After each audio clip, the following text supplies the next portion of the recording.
You're lying in bed at 3 a.m., can't sleep, scrolling through your phone, and you get this creeping feeling that the thing in your hand knows you better than your own mother. Not in a cute way. In a has catalogued every shameful 2 a.m. search and that thing you're afraid to admit even to yourself way. Bit unsettling, that. Here's the fun part. It's not paranoia. It's just Tuesday. And the people running this show, they're not tech visionaries or benevolent innovators building a better tomorrow. They're Renaissance princes with better Wi-Fi and worse fashion sense, using a 500-year-old instruction manual on how to rule you without you noticing. The manual was written by a somewhat bitter Florentine diplomat who got sacked and decided to write the most honest book about power ever conceived. Niccolò Machiavelli sends his regards from 1513.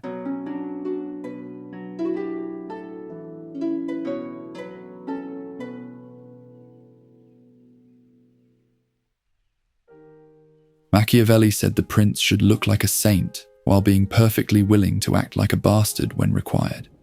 He called it being a lion and a fox simultaneously. Tech giants got the memo. They talk about connecting people and organizing the world's information, while quietly building the most sophisticated control systems in human history. Facebook became Meta, not because Zuckerberg had a VR epiphany, but because the mask slipped and we all saw what was underneath. The data harvesting, the democracy-bending algorithms, the bit where they turned human psychology into a profit center. We celebrate the internet as freedom incarnate, while living in digital kingdoms we can't actually leave. Free services are just extremely polite hostage situations. You're not the customer, you're the natural resource being mined. The product is your attention, converted into behavioral predictions and sold to the highest bidder. It's brilliant, really. Machiavellian, even. Law 2. Eliminate the competition. When conquering new territory, the prince must crush rivals immediately and without sentiment. Show mercy and they'll regroup. Show weakness and you're finished. Silicon Valley calls this innovation. Machiavelli would call it conquest. The playbook's simple. Acquire, copy, or destroy. Instagram got too popular with young people, so Zuckerberg bought it for $1 billion. Seemed mental in 2012. Looks like genius now.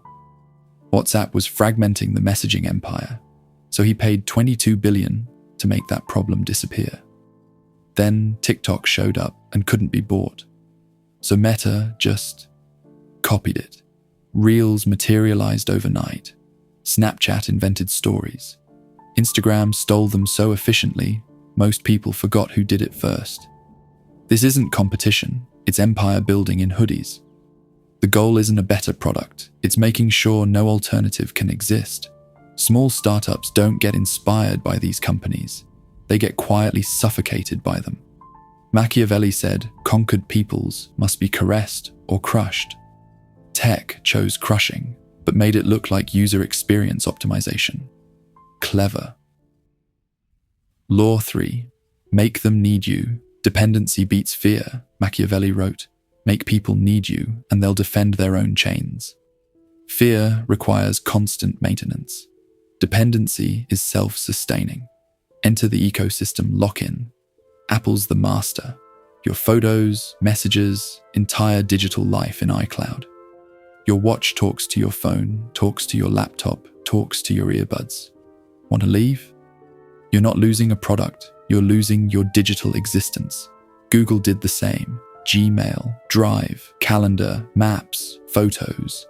Each free service another thread in a web that's exhausting to untangle. The switching cost isn't money, it's the psychological horror of rebuilding your organizational life from scratch. This is voluntary servitude. Etienne de la Boétie predicted it in 1577. People who are free but choose captivity because freedom requires effort. The cage is comfortable. You forget about the bars. Every convenience is another lock. One day, you realize you're not using these services. you're living inside them. Law 4. Know their souls. The prince needs superior intelligence, knowing subjects' minds before they know themselves. In the digital realm, that's the algorithm. Every click, pause, scroll, every second your eyes linger on an image. Harvested, analyzed, weaponized. These companies don't just know what you like. They know what you'll like next Tuesday. They know when you're vulnerable, anxious, lonely. They know your 3 a.m. searches, your politics, your insecurities. And they use it not to help you, but to keep you engaged. Show you rage. You'll stay longer. Feed your biases. You'll come back. The algorithm doesn't care about truth. It cares about time spent in-app. This is the erosion of self. Your thoughts, preferences, identity, increasingly shaped by systems designed to predict and manipulate them. Machiavelli understood knowledge is power. That power isn't held by governments. It's held by corporations who turned human psychology into profitable infrastructure. Law 5. Write the rules. When fortune turns, the prince must shape the rules governing him. Tech calls this lobbying. When Facebook faced antitrust heat, they spent $20 million convincing lawmakers to look the other way. Amazon, Google, Apple, billions poured into legislation, think tanks, controlling the narrative. They don't break laws, they write them. This influence is not merely defensive. It ensures preemptive legal advantages against smaller competitors, creating an unassailable economic moat. They hire the regulators meant to regulate them. The result? Oversight theatre. Machiavelli wrote that princes must master fortune, the unpredictable chaos of fate. Modern tech giants don't adapt to external pressure, they become it. They're sovereign entities beyond democratic accountability. And we let them because they convinced us they're too complex to understand, too essential to dismantle.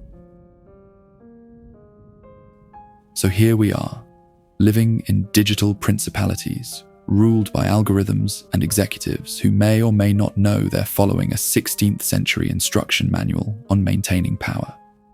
But Machiavelli also knew this. Every prince fears the moment people realize they're not actually powerless. You can't fight what you can't see, but now you see it.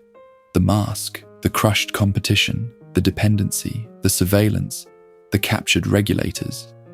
These aren't accidents, they're strategies.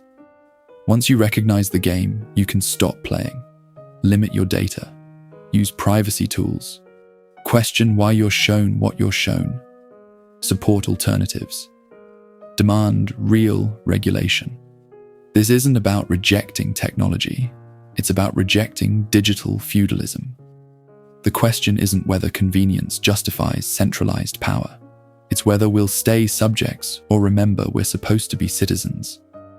Machiavelli wrote the prince as a mirror for rulers. Consider this the same. What you do with the reflection, well, that's rather up to you, isn't it?